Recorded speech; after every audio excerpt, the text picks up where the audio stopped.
صحابہ کرام نے ایک جگہ کچھ نذرانہ جمع کیا اور جمع کر کے کہا کہ حضور کی بارگاہ میں پیش کرنا ہے. اخراجات بہت زیادہ ہیں اور ظاہری وسائل اس ترتیب سے نہیں ہیں. یہ نذرانہ ہر مہینے پیش کرنا ہے. جب وہ لے کے حضور کی بارگاہ میں گئے نا تو اللہ نے قرآن نازل کر دیا. سبحان اللہ. فرمایا محبوب ان سے کہہ دو لا اسألکم علیہ اجرا، میں تبلیغ دین پر تم سے کوئی اجر نہیں مانگتا. الا المودۃ فی القربى، بس میرے قریبیوں سے پیار کرتے رہنا، میرے قریبیوں سے محبت کرنا، پیار کرنا قریبیوں سے. یہ علی المرتضیٰ ہیں، یہ فاطمہ ہیں، یہ ان کا خاندان ہے، یہ خدیجہ ہیں، یہ عائشہ ہیں، یہ میمونہ ہیں، یہ حفصہ ہیں، ان سے پیار کرنا، میرے قریبیوں سے محبت کرنا. ہمارے دلوں میں حضور کی اولاد کا پیار ہونا چاہیے، طبیعتوں میں احترام ہونا چاہیے، ہمارا مزاج ہمارا دل ان کے لیے دھڑکنا چاہیے، ہمارے لہجے ہمارے انداز ہمیشہ ان کے حق میں نرم ہونے چاہیے. میں کہہ چکا ہوں سید کا صرف عقیدہ ٹھیک ہونا چاہتا ہے، باقی آپ تحقیق اور تفتیش میں نہ پڑیں، وہ جانے رب جانے. آپ کوشش فرمائیں ہماری اولادیں ہم خود ایک اور اہل فضل کا ادب کبھی نہ چھوڑیں. دوسری بات آپ سے یہ عرض کرنی ہے، اس کو اچھی طرح سمجھ لیں کہ قومیں اپنے اسلاف سے بڑی ہوتی ہیں. ہمیشہ بڑا ہم ہوتا ہی وہ ہے جس کا کوئی بڑا ہوتا ہے، جس کا کوئی بڑا نہیں ہوتا وہ کبھی بھی بڑا نہیں ہوتا. یہ کچھ عرصے سے ٹرینڈ چلا ہے، اگرچہ یہ درست نہیں ہے. آپ کسی سنار کی دکان پہ جائیں تو اس نے اپنے پیچھے نا اپنے والد صاحب کی اور دادا کی فوٹو لگائی ہوتی ہے. حکیم کی دکان پہ چلے جائیں، کپڑے والی دکان پہ چلے جائیں تو اس نے پیچھے اپنے دادا کی والد کی فوٹو لگائی ہوتی ہے. اگر تو یہ درست نہیں، تصویریں نہیں لگانی چاہیے. تصویریں ان کے کیا پیروں کی بھی نہیں لگانی چاہیے. جہاں تصویر ہوتی ہے وہاں نماز کیسے پڑھی جائے گی؟ فرشتہ رحمت کا نہیں آئے گا. یہ تو اب ایک ضرورت بن گئی. تو اب ضرورت کیا، اب تو خیر نفسیاتی مسئلہ بن گیا ہمارا، یہ نفسیاتی مسئلہ. آپ ان سے پوچھتے ہیں یہ فوٹو کیوں لگائی ہے تو وہ کہتے ہیں ہم یہ بتانا چاہتے ہیں کہ یہ کام آج نہیں ہم نے شروع کیا، ہمارا شجرہ پرانا ہے، ہمارے باپ دادا سارے یہی کام کرتے تھے، ہمارا خاندانی ورثہ ہے. وہ ثابت یہ کرنا چاہتے ہیں کہ ہم پیچھے سے ہمارا ایک سلسلہ آ رہا ہے. ساری دنیا اپنے اکابرین کو، اسلاف کو، بڑوں کو ان کے زور پر بڑا ہونا چاہتی ہے. یہاں کچھ لوگ ایسے آئے ہیں جن کے نزدیک معاذ اللہ صحابہ ٹھیک نہیں تھے، اہل بیت ٹھیک نہیں تھے. آپ اپنی سند کیسے مضبوط کریں گے؟ اگر وہ اولین جو حضور کے سامنے بیٹھتے تھے وہی ٹھیک نہیں تھے تو پھر ان سے ہو کے جو دین آگے آیا اس کو تم کیسے ٹھیک مانو؟ ساری چیزوں کو مشکوک کرنا چاہتے ہیں. ہمارے بزرگوں نے، امام بخاری نے، امام مسلم نے محنت کر کے حدیثیں تلاش کی، اصول بیان کیے کہ یہ حدیث صحیح ہے، متواتر ہے، حسن ہے، ضعیف ہے، کیا ہے، اس کے اصول اور قاعدے بیان کیے. اور جب انہوں نے خود پوری تحقیق کی، آپ تھوڑی سی آپ مشکل بات نہیں کر رہا، تھوڑی سی آپ غور کریں گے، انہوں نے سینکڑوں میل کا سفر کیا، گھوڑوں پہ، پیدل، اونٹوں پہ، ریسرچ کر کے بتایا کہ یہ حدیث بالکل درست ہے، اپنی سند کے اعتبار سے، متن کے اعتبار سے یہ متواتر درجے کی ہے. انہوں نے پوری ریسرچ کی. پھر غور کریں کیا کہہ رہا ہوں، جب پوری تحقیق کر لی تھی تو پھر انہیں کہنا چاہیے تھا نا یہ نبی پاک نے فرمایا، کہنا چاہیے تھا نا کہ یہ حضور نے فرمایا، ہماری تحقیق ہے، حدیث درست ہے. لیکن کسی نے بھی ڈائریکٹ نہیں کہا. انہوں نے جب بھی کہا کہنے لگے حضرت عبداللہ ابن عمر فرماتے ہیں کہ حضور نے یوں فرمایا، حضرت انس بن مالک فرماتے ہیں کہ حضور نے یوں فرمایا، حضرت جناب سیدہ عائشہ صدیقہ فرماتی ہیں یوں حضور نے فرمایا، حضرت ابو ہریرہ فرماتے ہیں یوں حضور نے فرمایا. انہوں نے نا پہلے اس صحابی کا نام لیا جنہوں نے وہ بات اپنے سینے میں محفوظ کی. کیا بتایا انہوں نے ہمیں کہ ہم دنیا گھوم آئے ہیں، ریسرچ کر آئے ہیں، تلاش و بسیار کے بعد اس نتیجے پہ پہنچے ہیں کہ دین کا اصل فیض وہی ہے جو صحابہ اور اہل بیت کے سینوں سے ہو کے امت کو نصیب ہوا ہے. اصل فیضان وہ ہے جو وہاں سے ہو کے آیا. تو ایک بات تو یہ کہ اہل فضل کی عظمت، اور دوسری بات کہ اپنے اکابرین کے ساتھ جوڑ کے رہنا، اور تیسری بات حضرت سیدنا امام حسین، حضرت امام حسن رضی اللہ تعالی عنہما ان دو شہزادوں سے نا نبی پاک صلی اللہ علیہ وسلم نے جو محبت فرمائی ہے نا وہ بھی بڑی قابل دید ہے. حضور نے جو ان سے پیار کیا ہے. کچھ لوگ ایسے ہوتے ہیں کہ جن سے انسان جب پیار کرتا ہے محبت کرتا ہے تو وہ بات نہ دور دور نکل جاتی ہے, بات پھیل جاتی ہے. ان کے ساتھ نا میرے نبی پاک کا خصوصی لگاؤ ہے. اس کا مطلب یہ نہیں کہ ہر نانا ہی اپنے نواسے سے پیار کرتا ہے, یہ معنی نہیں. رسول پاک علیہ السلام جو کام بھی کرتے ہیں اللہ کی وحی کے ساتھ کرتے ہیں. حضور کا ہر کام وحی خدا ہے. اپنی مرضی سے حضور کوئی کام نہیں کرتے. تو نبی پاک نے جو بھی کیا ہے وہ امت کے لیے نمونہ ہے. حسنین کریمین سے جو حضور کا پیار ہے, جو نبی پاک علیہ السلام کی ان کے ساتھ والہانہ محبت ہے. اعلیٰ حضرت بریلوی نے حدیث لکھی ہے, راوی حضرت عثمان غنی ہے رضی اللہ تعالیٰ. حضور سید عالم صلی اللہ تعالیٰ علیہ وآلہ وسلم نے نا گھر میں پیغام بھیجا, فرمایا فاطمہ سے کہو ذرا حسن حسین کو تو بھیجے. یہ سارا دن ہی حضور کے پاس رہتے ہیں, سارا دن ہی, لیکن وہ جو والہانہ پان ہے, جو محبت ہے, جو ان کے ساتھ محبوب کا خاص لگاؤ ہے, سیدہ سے کہو ذرا شہزادوں کو بھیجے, تھوڑی سی دیر ہو گئی آنے میں. اعلیٰ حضرت فرماتے ہیں یوں لگتا جیسے سیدہ فاطمہ کپڑے نہیں وہاں بدلنے لگتی بچوں کے, خوشبو نہیں لگانے لگتی. تھوڑی تیاری میں دیر ہو گئی تو محبوب نے نظریں جمائی ہیں اس حجرے کی طرف جہاں سے امام حسن اور حسین نے آنا. رحمت کے عجب ہی جمیلے ہیں, حسنین یہاں پر کھیلے ہیں. تو دونوں شہزادوں جب دروازہ کھلا تو حضرت عثمان غنی کہتے ہیں بچے جب نکلے نا دونوں تو یہ کوئی 10 15 50 100 میل دور سے تھوڑی آ رہے ہیں, تو یہی رہتے ہیں. محبوب کے قرب خاص میں انہیں سایہ کرم ہر وقت نصیب ہے. لیکن نبی کریم علیہ السلام کا جو والہانہ پن ہے, جو ان کے ساتھ حضور کا رشتہ محبت ہے, جیسے ہی دونوں شہزادے آئے حضرت عثمان غنی فرماتے ہیں محبوب نے مقدس گھٹنے زمین پہ رکھ دیے اور دونوں بازو کھول دیے. ایک شہزادہ اس سینے سے لگ گیا اس کندھے سے, ایک اس کندھے سے لگ گیا. اور پہلے بھی حضور پیار کرتے تھے پر آج تو رخ ہی بدل گیا بات کا. اللہ کے پیارے حبیب علیہ السلام فرمانے لگے اے اللہ, یہ دونوں شہزادے کندھے سے لگے ہوئے, حضور فرمانے لگے اے اللہ میں ان دونوں سے محبت کرتا ہوں, تو بھی ان سے محبت کرتا. اور کہا اے اللہ جو جو میرے حسن حسین سے محبت کرے تو ان سب سے محبت فرما, ان سب سے پیار کر جو میرے حسنین سے پیار کرے. اللہ کے پیارے محبوب علیہ السلام کی محبت جب حضور کو, بھئی جس چیز کی طرف محبوب نے ایک دفعہ دیکھا ہے نا, غار ثور میں حضور ایک دفعہ گئے, 3 دن قیام کیا ایک دفعہ گئے, تو ہمارا تو کئی بار جانے کو دل کرتا ہے. جہاں حضور تھوڑی دیر قیام فرمائیں اس جگہ سے پیار ہو جاتا ہے. اور جن شہزادوں سے حضور اس والہانہ انداز میں پیار کریں, ان کی محبت, ان کا پیار ہمارے دلوں میں ہونا چاہیے. اور کچھ نہ ہمارے جذبات ہونے چاہیے, کچھ ہمارے جذبات میں والہانہ پن ہونا چاہیے ان شہزادوں کے لیے. آج ایک مثال اور دیتا ہوں, میں نے اپنے ماں باپ سے سیکھا یہ ادب, اور وہ پڑھے لکھے نہیں تھے, سادہ تھے. میری اماں جی مجھے کہتی محرم والے دن کہ جا مینو نا ٹوٹیاں لے آ دیں, میں کھیر بننی ہے. ٹوٹیاں کا پتا جی, چلو شکر ہے تسی کافی بندے پینڈو نکل آئے ہو, ورنہ تو لوگ مانتے نہیں کیسی پینڈو ہوں. ٹوٹیاں لے لا دو. تو مینو ذرا سائیکل تے جانا پیندا سی 2-3 کلومیٹر, تو میں کہتا اماں جی میں پوچھے استاداں نوں ختم پرات وچ بھی ہو جاتا ہے, آپ دلا لیں ہو جاتا ہے.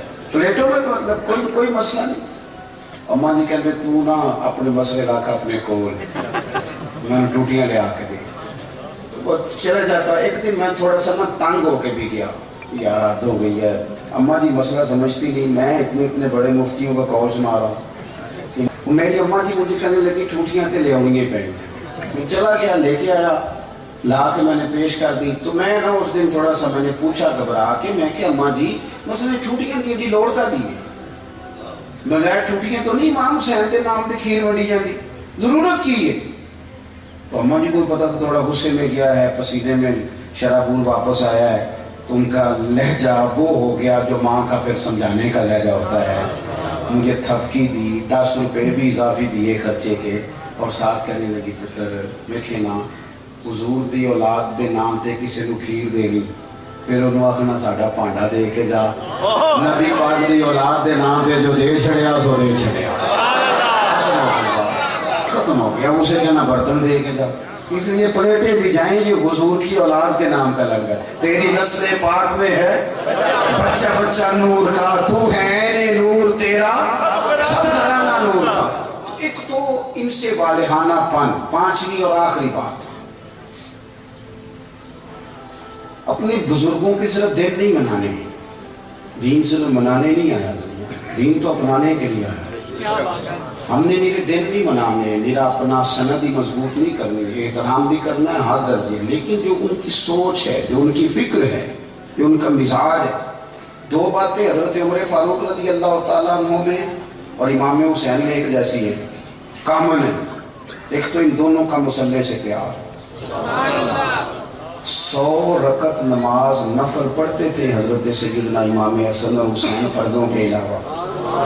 جو 5 بھی پوری نہیں پڑھتا وہ کہتا ہے مجھ سے بڑا امام حسین کا مرید بھی کوئی نہیں۔ 5 آپ دیکھیں نا، 9-10 محرم کی درمیانی رات یزید کی فوجوں نے جب کہا کہ حسین یا جنگ یا بیعت، دو ہی باتیں، تو امام حسین رضی اللہ تعالیٰ عنہ فرمانے لگے ایک رات کی مہلت دے دو، صبح بات کریں، چلے گئے۔ حضرت عباس رضی اللہ تعالیٰ عنہ عرض گزار ہوئے حضور جو فیصلہ آپ نے صبح کرنا ہے مجھے تو ابھی اس کا پتہ ہے، تو آپ نے کرنا نہیں، تو آپ یہ سوچیں کہ پتہ نہیں کوئی گنجائش نکالنے لگے ہیں، یہ عجیب سے لوگ ہیں، آپ نے رات کیوں لی؟ تو امام حسین فرمانے لگے عباس تیرا کیا خیال ہے، میں نے سوچنے کے لیے رات لی۔ حضور کس لیے؟ تو فرمانے لگے تجھے پتہ ہے نا مجھے مصلی سے بڑا پیار، تجھے پتہ ہے نا مجھے اللہ کی بارگاہ میں سجدہ کرنا کتنا سکون دیتا ہے۔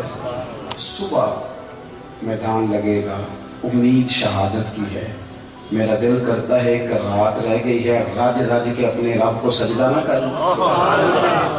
امام علی مقام کے ماننے والوں کا سجدے سے پیار کیوں؟ عبادت ہم یقین کریں 1.5 گھنٹے کی باتیں نہیں، گپ شپ کوئی لینا دینا نہیں۔ یہ کون صاحب ہے؟ کہتے ہیں درویش ہوتے ہیں۔ اچھا جناب، درویش صاحب 1.5-2 گھنٹے گپ شپ لگائی، ادھر کی ادھر کی، فلانے کی اس کی کہانیاں سنائی، نماز کا ٹائم ہوا تو کہتے ہیں مولویوں کا کام ہے۔ خدا سے ڈر، کس طرح کے لوگوں کی طرف ہم نے توجہ کر لی ہے۔ حضرت فاروق اعظم، حضرت عثمان غنی نے نا حضرت عمر کے وصال کے بعد ان کی ایک بیوہ سے نکاح کیا۔ خاتون عرض کرنے لگی حضور میں تو بڑھاپے کی طرف میرا سفر ہے، کسی خدمت کے قابل نہیں، تو میرے ساتھ نکاح سمجھ میں نہیں آیا۔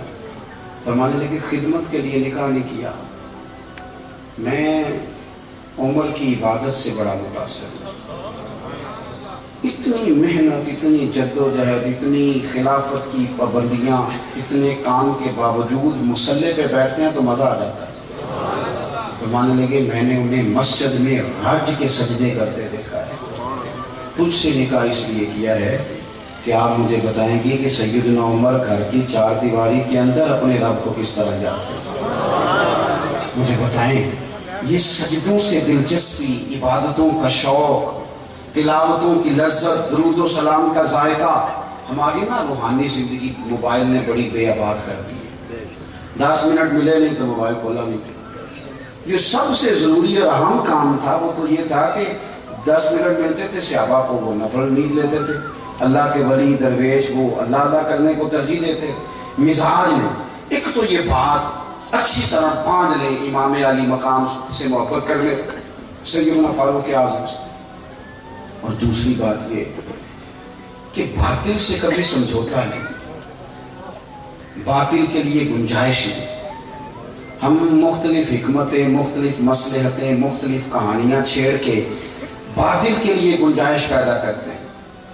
امام حسن میں سیدنا عمر فاروق میں یہ بات کامل تھی کہ باطل کے ساتھ کبھی صلح، یہ ہم نے غلط لوگوں کو سپورٹ کر کر کے باطل کو عروج دیا، کبھی صلح نہیں۔ انہوں نے کہا جو باطل ہوتا ہے وہ بہرحال باطل ہوتا ہے. یزید اگر باطل ہے، بڑی حکمتیں تھی امام حسین کے سامنے، بڑا کچھ ہو سکتا تھا. چلو باہر نکلتے ہیں ذرا لوگ کرتے، ہمیں بھی لوگ کہتے ہیں آپ سیاسی بات نہ کیا کریں، وہ بعض لوگ مختلف جماعتوں کے آئے بیٹھے ہوتے ہیں تو فلان ہو جاتا ہے. تو میں نے کہا کیا ہو جائے گا، کیا بات کرتے ہیں آپ، کیا حیثیت ہے ہماری. نہیں کوئی ہم سے دلچسپی لیتا تو نہ لے، ہماری جو ڈیوٹی ہے وہ اذان بھی پوری نہ پڑے، وہ بھی دیکھ کر پڑے کہ فلانا بندہ ناراض نہ ہو جائے، جس کی طبیعت میں جو آتا ہے وہ کرے. سانو تخت زارے دی لوڑ کی نالے کی لگے شہر بمبول دے نال اسی تے اپنی بال کے سیکنے، سانو کی لگے کسی اور دے نال. کرو مد ہے اہل گور رضا، اور پڑے نا اس بلا میں میری بلا، میں تو گدا ہوں اپنے کریم کا، میرا دین کوئی پارا ہے نہ نہیں. یہ کیا بات ہوئی کہ آپ سچی بات